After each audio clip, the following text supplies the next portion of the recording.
Good day mga ka-sports natin dyan. Pagdating sa larangan ng volleyball, marami na talagang umaangat na mga players. Kung saan ang mga dating may hina, sobrang lalakas na ngayon. At nakakagulat nga dahil sa ating kasama sa top scorer ay magugulat kayo sa top 8 natin. Kung saan sila nga ang umangat pagdating sa PBL on tour sa kanilang naging laban.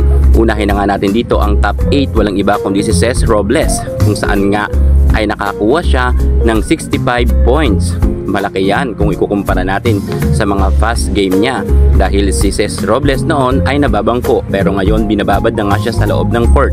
Gemma Galanza nakakuha naman ng 66 points, kung kaya nga nasa rank number 7 siya bilang top scorer. Isa si Queen J sa mga bumubuhay ng team, at kita natin na kapag nasa loob ng court siya ay nakikipagpukpukan talaga siya. Well, magaling naman talaga si Gemma Galanza at marami nang napatunayan. Nasa rank number 6 naman si Gretchen Soltones, nakakuha naman siya ng 68 big points. Kita natin na talagang palaban pa rin si Soltones, kahit sabihin natin na minsan ay nagiging off siya pero nakakakuha pa rin siya ng maraming puntos.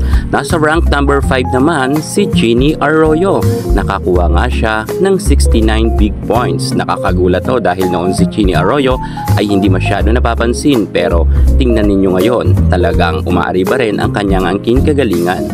Nag-level up rin ang kagalingan ni Arroyo ngayon conference. Samantalang nasa rank number 4 naman ang nag-iisa natin Phenom superstar Alyssa Valdez. Madalas nga si Valdez na i-bash ng kanyang mga kritiko at sinasabi na laos na at magretiro na. Pero tingnan naman ninyo, nakakuha siya ng 69 big points, at talagang si Valdez nga ang bumuhay sa Creamline Cool Smashers ng kanilang huling game, kung saan nagkaroon nga siya ng 19 big points.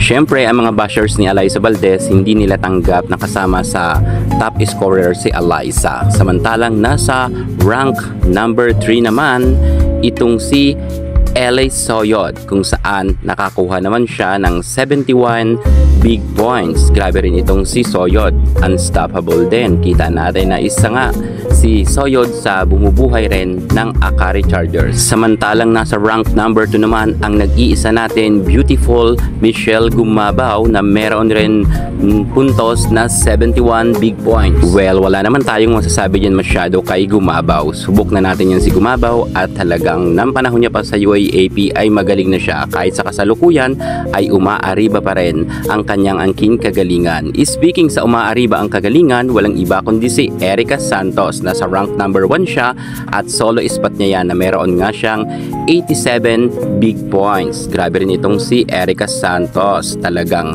siya rin ang bumuhat ng Signal HD Spikers, at sa tingin ko si Erica Santos ang makakasungkit ngayon ng award bilang Best Opposite Hitter, dahil nga sa kanyang ipinapakitang galawan sa loob ng court ay talagang kita naman natin na angat siya sa lahat ng mga opposite hitter. So yan na nga mga ka-sports natin dyan ang ating mga top scorer, at happy tayo dahil kasama nga ang 3 players ng Creamline. Yan muna pinaka-latest natin sa mundo ng volleyball. Thank you so much. God bless.